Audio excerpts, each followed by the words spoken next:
This is Alcohol Freedom Finders. In this episode, you'll hear about Stacey's many attempts to find alcohol freedom, stints in rehab, trips to the ER, months of AA meetings, and a lonely Mother's Day weekend drinking champagne that left her fighting for her life. But then, how it was a book that finally helped her become an alcohol freedom finder.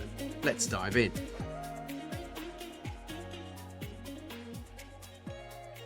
Okay, welcome to Alcohol Freedom Finders with me, Barry Condon, and Justine Clark. Today, we're really excited for a podcast that we've been really looking forward to. We have a friend of ours, Stacey Crescitelli from Los Angeles. She's a coach who describes herself as a single mother and an empty nester, and someone who's worked her whole life in hospitality. But she's got an amazing story, and I'm really looking forward to hearing more about it. Welcome, Stacey. Welcome, Stacey. Thank you. So I'm so excited to see you that I'm going to come and fly out to LA and see you in person next week. So that's super exciting. Can't wait. I know, I can't wait, really, honestly. So let's get started. Why don't you tell us what's unique about your journey and what led you to this naked mind and ultimately becoming alcohol-free? My journey is unique in that I am one of the people that you hear about, but you don't think these things really happen. And that I had a very, very scary, probably near-death medical event at the culmination of my drinking. So, like lots of others, I started drinking at a young age in my 20s. And, just wanting to relax, to socialize, to connect after work. And being in the hospitality industry, it was very easy to fall into that on a nightly basis. Ultimately, what ended up happening, and we'll talk about this more later, is I ended up having a withdrawal seizure when I decided one morning that I'd had enough. Wow. So we'll take us back a little bit to where you first sort of became aware that drinking was an issue for you. When I first became aware that drinking was probably an issue was actually not until my 40s. So at this point, I've been drinking for many, many years, several or many years of gray area drinking. And it wasn't until my second time being married when my husband, who was not a drinker, asked me point blank, "Stacey, are you an alcoholic?" And I was aghast. And I said, "No way, I'm not one of those people." And actually, at the time, I was just offended. It didn't give me pause, but it started to snowball at that point. And there were a couple of trips to the emergency room when he felt that I'd gone too far and he was worried about alcohol poisoning. And it wasn't until probably about age 45 that I really thought to myself, hey, maybe this actually is a problem. No, I totally get that. I think that sounds like so common for many of us. We're not sure whether we're drinking too much. We kind of go, well, I don't know how much is too much. What are other people drinking? How many units am I doing? Type into Google, am I an alcoholic? What was one of your biggest struggles there and that process, and how did you overcome that? I really had a huge cognitive dissonance in my brain because the people that I socialized with were all from my work life. And we all drank the same way I drank. So when others were non-drinkers or light social drinkers, like my husband at the time, I thought he was the outlier. It never occurred to me that I was the outlier and that this was not normal drinking behavior.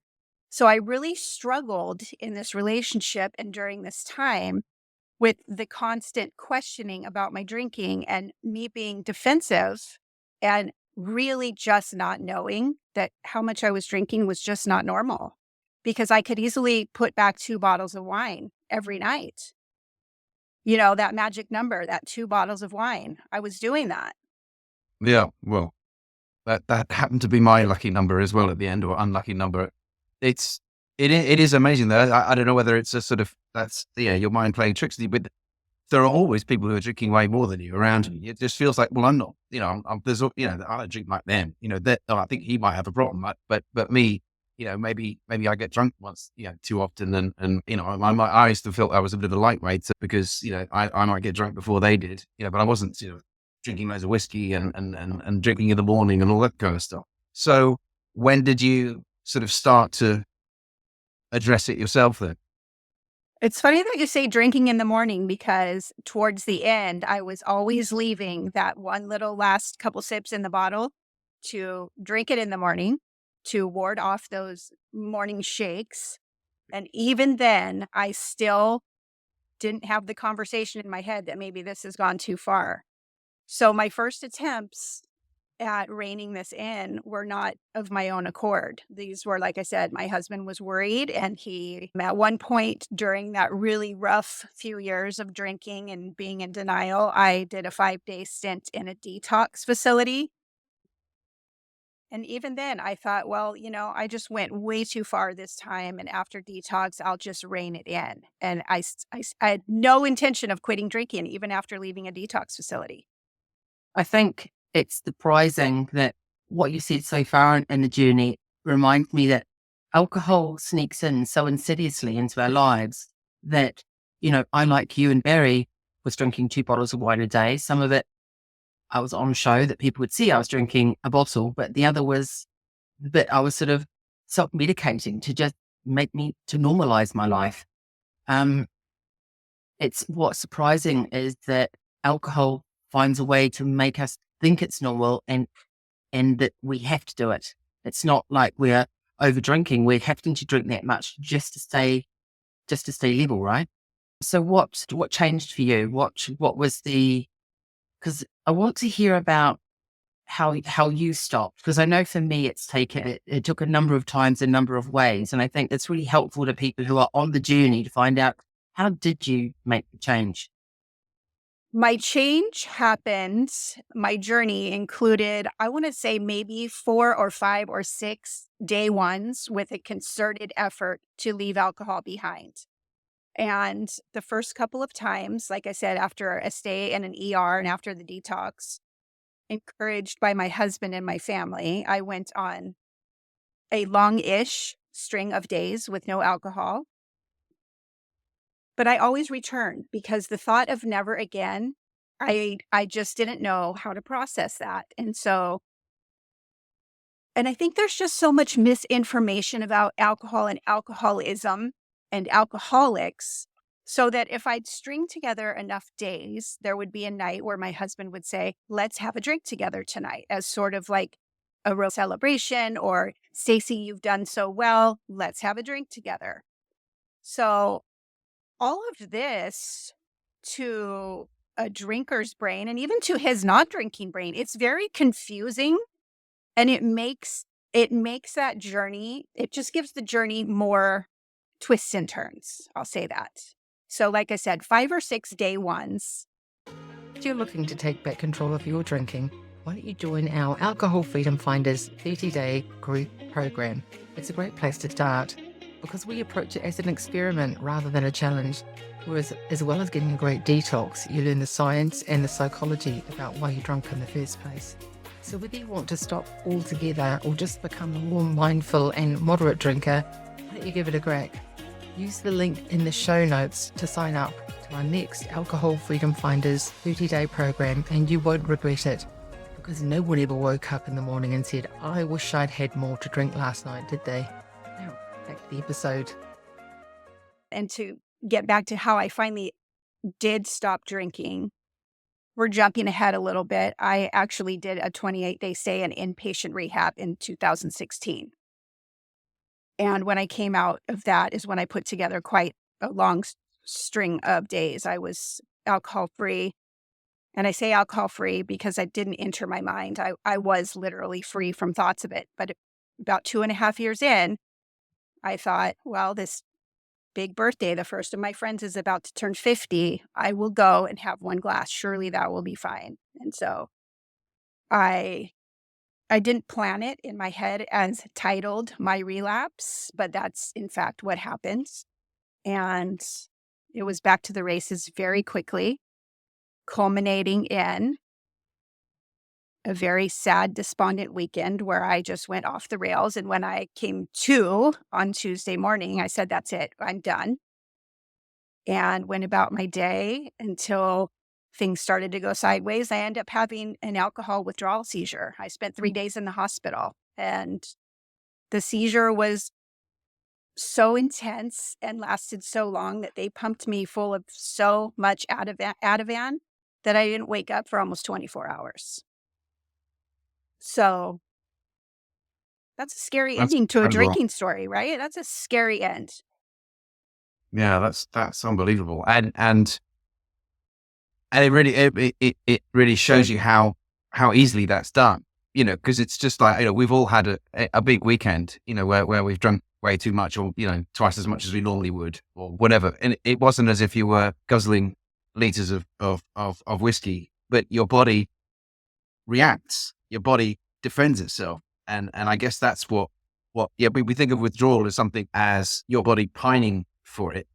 Or something. And that's how I sort of envisage it. Withdrawal is something, as your body's pining for something and it can't deal with the withdrawal, but it's actually your body just sort of trying to protect itself from the next onslaught, and then it doesn't come, and so it's sort of overstimulated, trying to protect itself from the sedation. That's terrifying, though. So what happened next?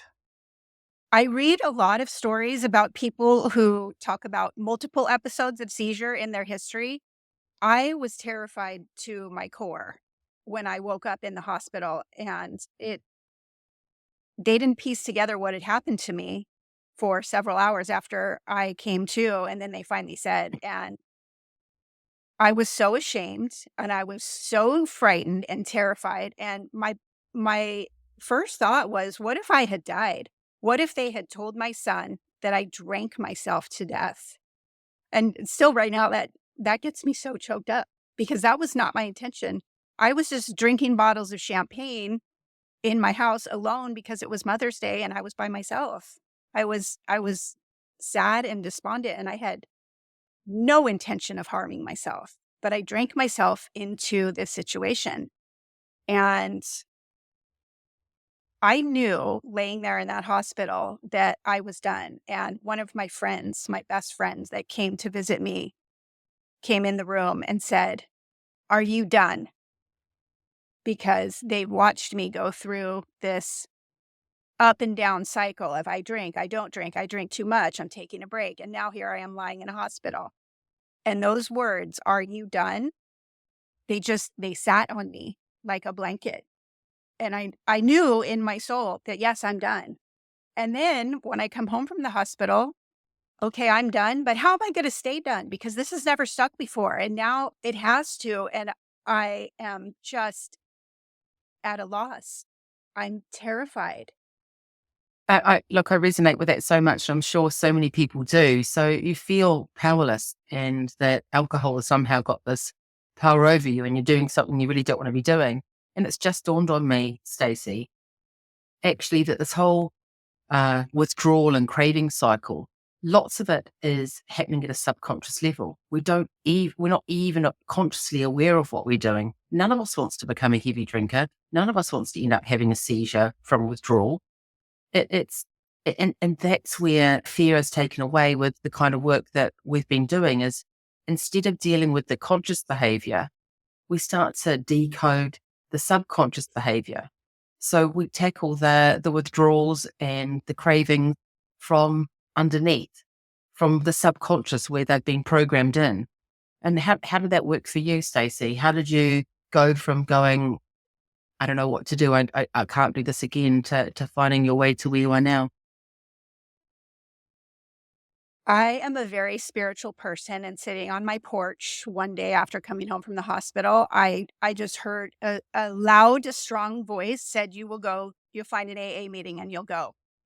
And I didn't want to. I had been to a couple before and I did not belong there. I did not belong there. But I found a Yeah. meeting and I went. And whereas the times when I'd gone before, I didn't feel like things were bad enough for me to be there. Now at this time, I thought, wow, I am definitely one of these people. And my story is pretty shocking. And I went, and when I told my story, nobody was shocked. Not one person. Nobody raised an eyebrow. I was just another person in a room full of people that we all shared this same affliction. And the connection there that I found was the first stepping stone on the road that eventually led me to my true freedom. And that was like the piece that I just said, it was connection. There were people there that knew exactly what I was going through, and we're all in this struggle together. The difference for me was that I never subscribed fully to the fact that I was diseased with something called alcoholism. I inherently always knew that if you do something long enough, it becomes part of who you are. And so when you overdrink this substance, of course, you run the risk of becoming an alcoholic if you overconsume alcohol. I already had this thought spinning in my head, but that's not a premise that is alive and at the forefront of AA. So I had this comfort in the rooms, but I had this brain full of different ideas. Yeah, I think the community connection, it is the sort of antithesis of addiction Mhm. and that kind of lonely struggle. So yeah, that's definitely the how what the power I can see in AA. And I think, for a lot of people, just following a set of rules and saying, I give myself over to, I'm powerless and I give myself over to this way of thinking and a way of acting, it works. It works for people, but it's not for everybody. And it certainly wasn't for me. And I think for a lot of people, they don't feel they belong there. And I think, like you said, it took, something really extreme for you to feel like, oh, I fit in here. Because it feels like that is very much you know, you have to hit a rock bottom before you can be accepted. So how long did you go to AA meetings for? I went pretty consistently for 4 or 5 months, and around that time, some little tittering talk in our meetings was starting to happen about a book that was called This Naked Mind. And I would hear it in sort of whispers in little private side chats, and it really piqued my curiosity because these conversations about this book were immediately shut down every time the words were mentioned. And so kind of in a naughty way, I was really interested in finding out what this book was about because it was so taboo in the meeting. So I got the book, This Naked Mind by Annie Grace, sat down with it, and immediately was just so engrossed. And I don't know how far into the book she states it's not your fault. And that is what did it for me because I don't know, is that human nature? We just want to know that whatever has happened, it's not our fault. So in reading her take on alcohol, like the scientific and the neuroscience part of it about what alcohol does to your brain, what it does to your body, that it's an addictive legal drug and that it's not our fault when we become addictive, sold. Read the whole book in one sitting, and it was the piece for me in my inquisitive brain and these thoughts that I'd been having about alcoholics who drink a lot of alcohol. It all just made sense. It was the best day. I felt that was when my freedom arrived. And I knew right then and there that I was going to be okay and that this wasn't going to be a life of meetings and of raising my hand and introducing myself as an alcoholic and society labels. I it was like a crown. Like I walked free that day. Amazing, Stacey. And I think that's something that people need to hear. We we we all have a unique and a unique way to find freedom. For some of us, it is AA. For other of us, it's this naked mind, or a combination of both, or another way. Some of us become spontaneously sober. It happens like that. Some of us have to work a lot harder for it. What would you say to somebody else who knows they have to change? They feel it in their bones that it's time to change, but they haven't yet started that process. I really can relate to those people and empathize, and being a coach now, that's my passion, and what I want them to know is that it is possible. No matter how entrenched you are in alcohol culture, no matter how much you're drinking, it's possible to get free, but there's some work involved. There's a lot of self-work, And that's the piece I didn't get to experience until later. I became free first, and then I did the self work. And for most people, or many people, I should say, maybe that is in the opposite order. So there's questioning. Why are we drinking?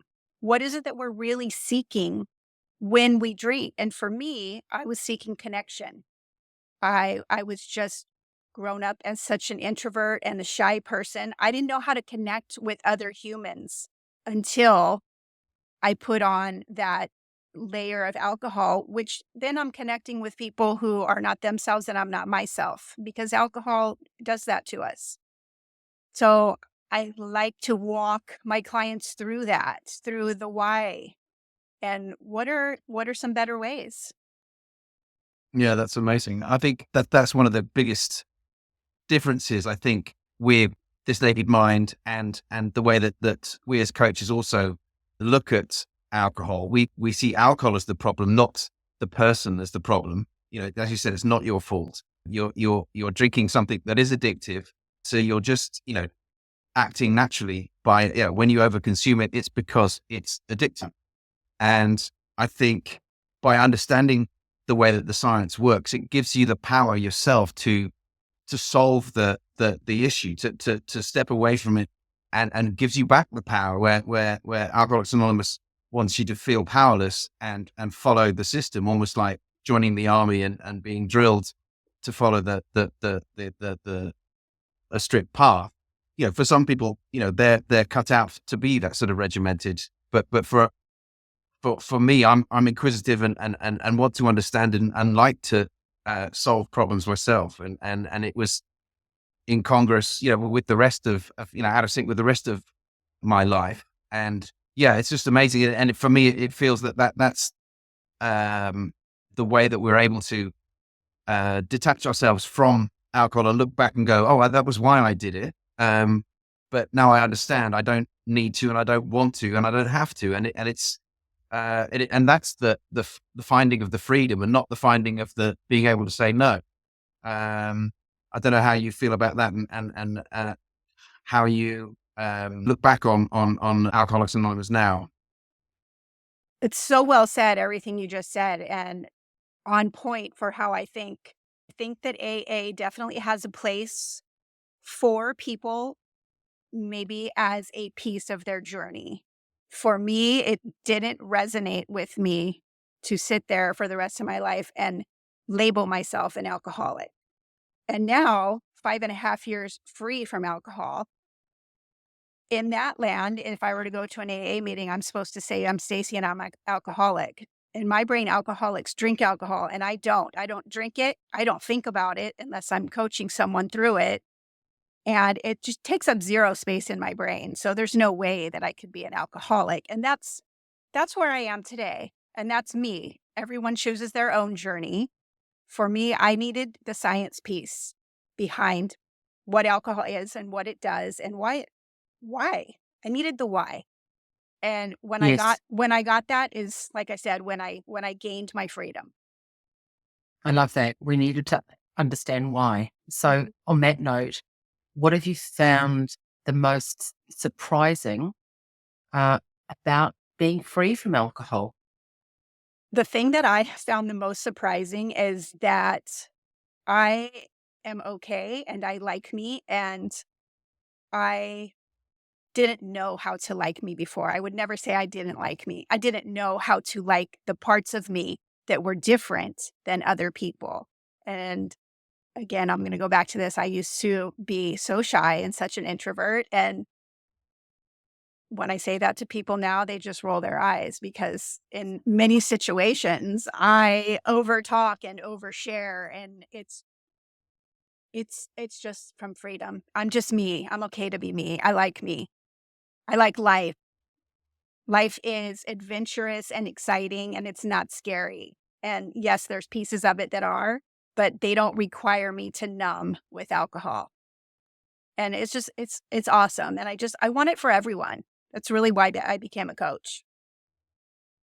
That's brilliant. I mean, that's it. That just, I couldn't have said it any better either. That just, that's why I'm inspired to try and help other people as well. Is because want them to realize that, this is possible and they don't need to keep doing, banging their heads against the wall. The question we like to ask everybody at the end is to come up with the 3 words that best describe their journey of finding alcohol freedom. My 3 words for me are learn, grow, and rise. Can you explain? And that sums up my journey perfectly. Learn, I needed to learn. I learned so much, like I said, about alcohol and our brain and our physiology, and that alcohol is a legal drug. I needed to learn all of that and grow. I did so much self-growth, and I'm still in the process of. Like, it's a lifelong journey learning about myself and where I fit in the world and how it's okay that I'm unique and not like someone else. And that growth is such a gift, and it's helped me rise. And I want to continue to rise. That's rise up. That's wonderful. And that's a wonderful way to end our session. Stacey, if people are looking for some coaching from you to rise up, where will they find you? Can find me on Instagram. It is Stacey_Crescitelli_coaching. I'm on Facebook as well as Stacey Crescitelli Health and Wellness Coaching. And my website, staceycrescitelli.com. Amazing. Great. We'll put that in the show notes. Now, thanks so much for joining us. It's been amazing. Thanks for having me. This was awesome.